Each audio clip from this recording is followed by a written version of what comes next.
ಜನವರಿ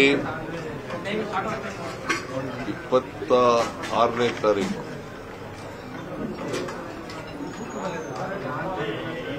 ನಾವು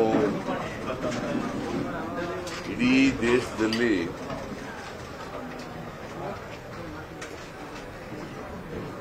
ಸಂವಿಧಾನ, ನಮ್ಮ ಭಾರತದ ಸಂವಿಧಾನ ಜಾರಿಯಾದಂಥ ದಿನವನ್ನ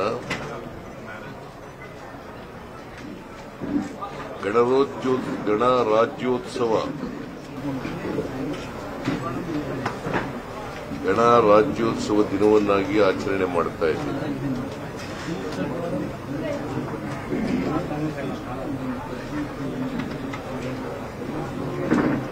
ಸಂವಿಧಾನ 1949 ನವೆಂಬರ್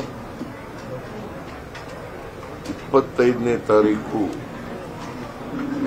1949 ನವೆಂಬರ್ 25ನೇ ತಾರೀಕು ಕಾನ್ಸ್ಟಿಟ್ಯೂಂಟ್ ಅಸೆಂಬ್ಲಿನಲ್ಲಿ ಅಂಗೀಕಾರ ಆಯಿತು.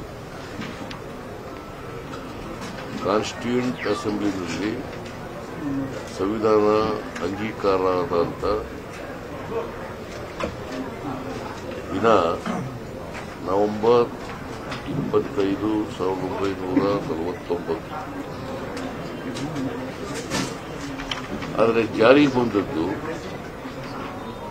1950 ಜನವರಿ 26ನೇ ತಾರೀಕಿನಿಂದ ಜಾರಿ.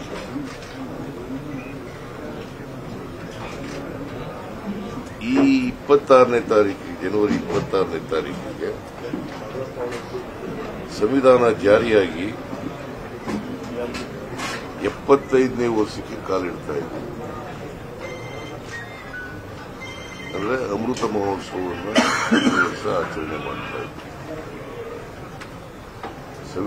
ಸಂವಿಧಾನ ಜಾರಿಯಾಗಿ 75 ವರ್ಷಗಳು ಕಾಲಿಡ್ತಾ ಇರ್ತಕ್ಕಂಥ ಸಂದರ್ಭದಲ್ಲಿ ಸಂವಿಧಾನ ಜಾರಿಯಾದ ಅಮೃತ ಮಹೋತ್ಸವವನ್ನು ಆಚರಣೆ ಮಾಡ್ತಾ ಇದ್ದೀವಿ. 75 ವರ್ಷ ಆಗಿದೆ. 75 ವರ್ಷ ಆಗ್ತಾ ಇದೆ, ಪ್ರಾರಂಭ ಆಗುತ್ತೆ. ಅದಕ್ಕೆ ನಾವು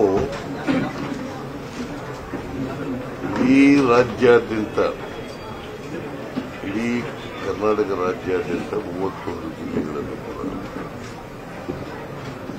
ಒಂದು ಸಂವಿಧಾನ ಜಾಗೃತಿ ಜಾಥಾ 26ನೇ ತಾರೀಕು, ಜನವರಿ 26ನೇ ತಾರೀಕು ಈ ವರ್ಷ ಪ್ರಾರಂಭ ಆಗಿದೆ. ಅದನ್ನು ಎಲ್ಲ ಜಿಲ್ಲೆಗಳಲ್ಲೂ ಕೂಡ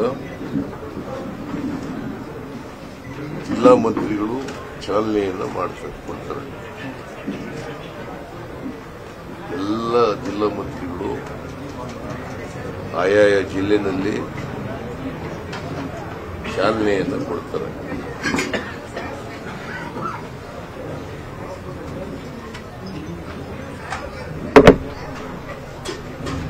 ಅದು ಈ ಫೆಬ್ರವರಿ ತಿಂಗಳ